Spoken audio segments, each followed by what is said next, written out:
You turn off the mountain road, the engine settles, and suddenly there it is, a village in northern Pakistan, tucked between steep green slopes, stone walls, and a bright ribbon of running water.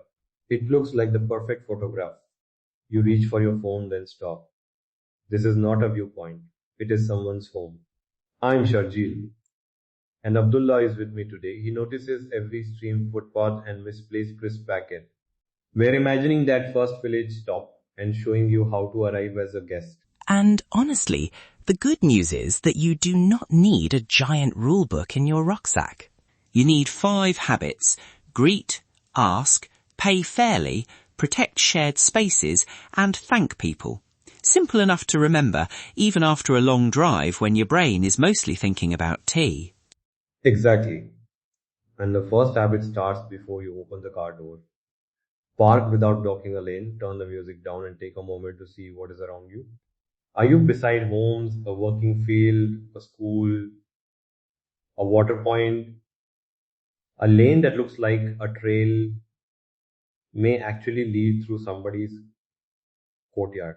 Then offer a calm greeting, not a loud announcement that a tour group has discovered the village. Just a smile, a hello, and if you know an appropriate local greeting, use it respectfully. Right, and stay where it is clearly public until someone guides you. You can ask, is this the way to the trail? Or, may we sit here for a moment? That question gives people room to help you, or to say no. And if the answer is no, you don't investigate like a detective. You say, thank you, step back, and choose another route. A refusal is not a puzzle for the visitor to solve, it is information. The same goes for photographs.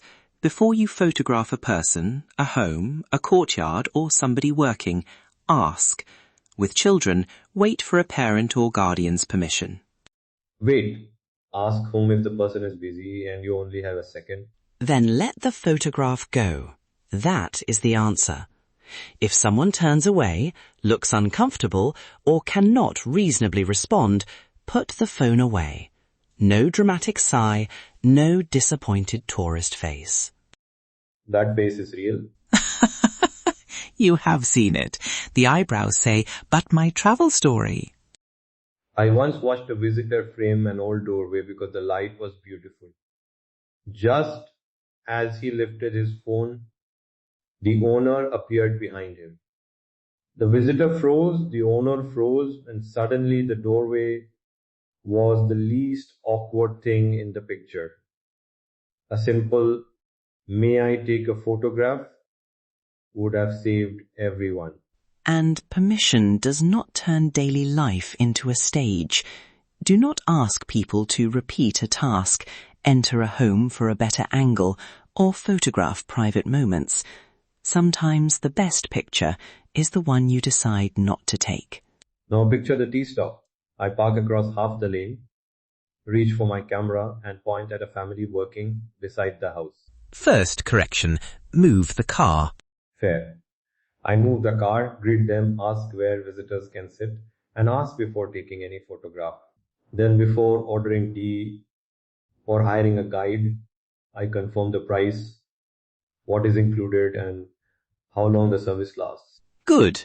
Choose local guides, family-run homestays, village shops, and local transport where you can. Ask about sleeping arrangements, meals, bathroom facilities, and house rules before you arrive. Clear questions prevent awkward surprises for both sides. I'm not sure I buy the idea that visitors should never negotiate. In some places, asking whether a price is flexible is simply part of buying and selling. Nor am I saying never. I'm saying do it once, calmly, after understanding what you are paying for.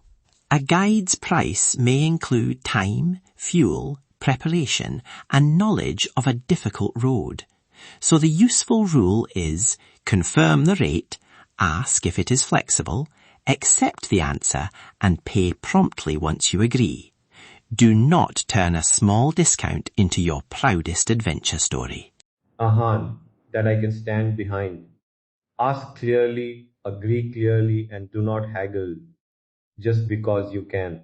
And that guest idea does not stop at the front door. It starts under your boots. Keep rubbish with you until you find the right disposal point. Do not wash muddy boots or plates where people collect drinking water. Keep voices low near homes. Stay out of fields and grazing areas, and never camp beside a water point without permission. And toilets. Yes, we have to say it. Plan ahead, use proper facilities where available, and keep well away from paths, homes, and streams if there is no facility. Beautiful scenery does not make poor hygiene disappear. In fact, the mountain breeze may give the problem more traveling time. Exactly. A wrapper in your pocket is lighter than a bad impression carried by an entire community. Now, you might come across something that feels unfamiliar. Perhaps meals are shared differently, clothing expectations are more modest around homes, or a space feels private in a way you did not expect. You do not need to judge it in the moment. Watch, listen, and ask your host quietly. Practices vary from village to village and region to region, so local guidance is more useful than one blanket rule picked up online. And if language becomes difficult, do not shout the same sentence 3 times as if volume improves vocabulary. Use simple words, gestures, a translation app, and a smile. Right, and give people time. A guide may be delayed by a busy road, a meal may take longer than expected, and a conversation may come before the practical details. That is difficult for travelers with a timetable. Then build flexibility into the timetable. Rushing people in their own home is a quick way to make a beautiful place feel uncomfortable. Medium pause before we leave test me. What do I remember? First, Read people. Then, ask before entering or photographing. pay fairly for local help. Protect shared spaces. And thank people properly. Exactly. 5 habits that fit in your pocket. Better than any souvenir. Leave with your rubbish packed away, the agreed payment made, the water point untouched, and the people you met still comfortable about welcoming the next traveler. That is the real souvenir.